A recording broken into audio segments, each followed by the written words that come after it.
এইটো কুকুৰৰ পোৱালিক আপোনালোকে চিনি পায় কুকুৰৰ পোৱালি দোকান খুলি বহি আছে আৰু ইংলিছত কথা কৈছে চাওক না বে জবিনক চিনি নোপোৱা মানুহ ক'ত থাকা তই বে গল কাটি একদম নদীত পেলাই দিলোঁ হয় মই থাকিলে তাতে সুধীৰ ভাই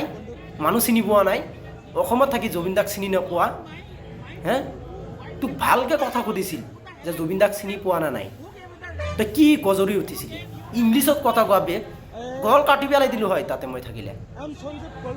ইয়াক ভালকৈ পিটিব লাগিছিল গৰু পিটন দিব লাগিছিল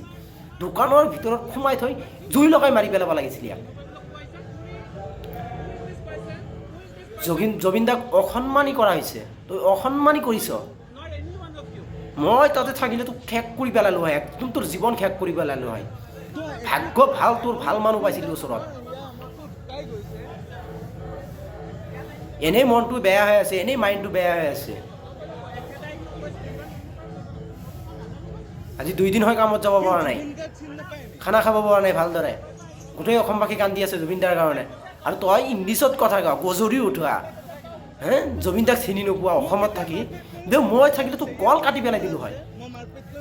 এই কুকুৰৰ পোৱালি দোকানটো চিৰদুবনৰ কাৰণে লকডাউন হৈ থাকিব লাগে বন্ধ হৈ থাকিব লাগে